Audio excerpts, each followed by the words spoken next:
असरा नामी खातून की मौत, शोहर पर हरासानी का इल्ज़ाम। मोहतरम नाज़रीन आदाब, जी टुडे न्यूज़ में आप सभी का खैर मक़दम है।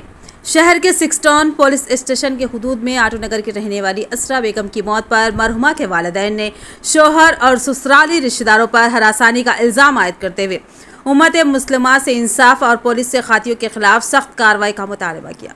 पुलिस की तफसीलात के मुताबिक आरमूर शहर के मामड़ीपल्ली चौराहे के साकिन गुड़मिया की दुख्तर असरा बेगम उम्र 28 साल के निज़ामबाद शहर के आटो नगर के साकिन सुलेमान अली खान के साथ 5 साल कबल शादी अंजाम पाई।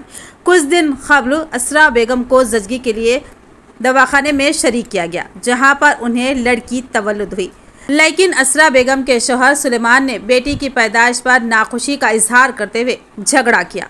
पुलिस ने बताया कि मरहुमा असरा बेगम के वालिदैन ने 6 टाउन पुलिस से रुजू होते हुए दामाद सुलेमान और उसके अहल खाना पर गुज़िश्ता 5 साल से हरासानी का इल्ज़ाम आयद करते हुए शिकायत करने पर केस दर्ज किया गया।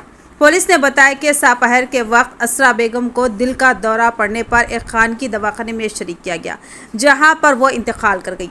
असरा बेगम मरहुमा की वालिदा ने ज़ारो ख़तार रोते हुए मीडिया के नुमाइंदों से बातचीत करते हुए कहा कि निज़ामबाद शहर के आटो नगर में वाक़ SS ट्रेडर्स के मालिक सिराज अली खान के लड़के सुलेमान अली खान से 5 साल कबल उनकी लड़की की शादी अंजाम दी गई, लेकिन शादी के बाद से शोहर और ससुराली रिश्तेदारों की जानिब से मुसलसल हरासा किया जा रहा था।